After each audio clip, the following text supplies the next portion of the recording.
Coming up in today's video, I explain how much birds and wildlife you literally can just get outside your window. We get to see some of the more common birds that you might not know are living right on your doorstep. I spot a highly unexpected bird that I've rarely seen, especially around my house. We go to our local duck pond to see what local wildlife are around there. We explain why bird watching truly does matter to everyone. And maybe you could also comment below all the animals you've seen around your local area.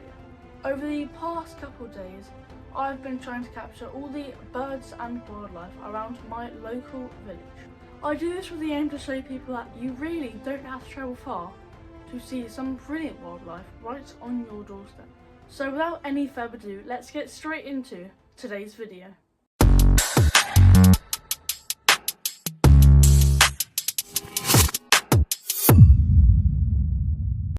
Birdwatching is about slowing down.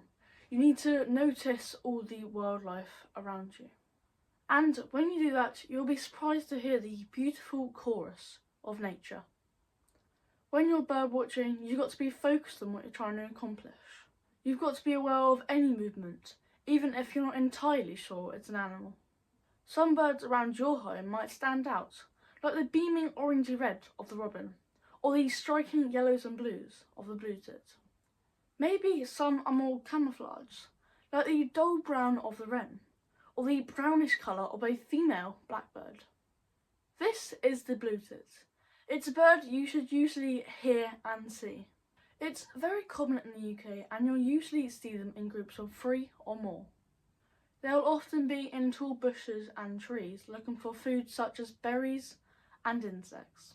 As shown on screen, they are incredibly acrobatic and light, giving them the ability to hang or perch in any kind of position.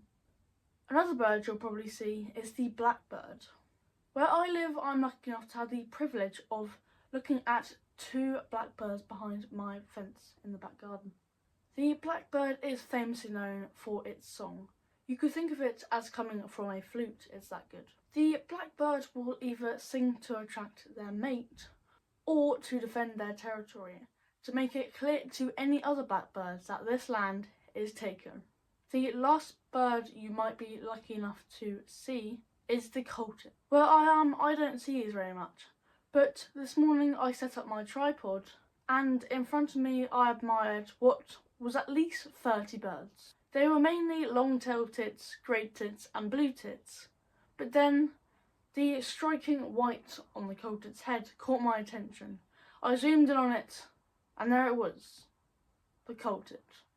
As I said, the coulter stands out from any other birds because of its striking white line at the top of its head.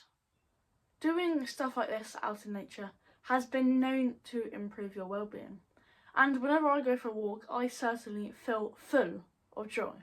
And it proves to me that being out in nature certainly does improve your well-being. I went for a walk yesterday for that exact reason, and I decided to go to my duck pond to relax and enjoy the calming sound of water, but also to get some photographs and videos of all the wildfowl around there. Welcome to my duck pond. Places like these attract a number of wildlife, and if you sit on a bench for at least 2 minutes, nature will come to you. This is the teal, a mini duck compared to many other ducks, and the males absolutely look very pretty. Where I am lucky enough to have a couple of females at my duck pond. It's not one you'll see often at duck ponds, but 2/3 of the time I would say you should be able to see them. Something that also might be at your duck pond is geese. This is the domestic goose, a very striking bird in a green and brown duck pond. Did you know the domestic goose can actually sleep with one eye open and half of its brain resting? Most of the time you'll see most ducks doing what's known as dabbling or upending, which is when they'll dip their front side of the body underwater to catch insects or plants that are beneath the surface of the water. Although you'll mostly see ducks and geese, there are also other birds, like the moorhen, coots, or maybe even the grey wagtail.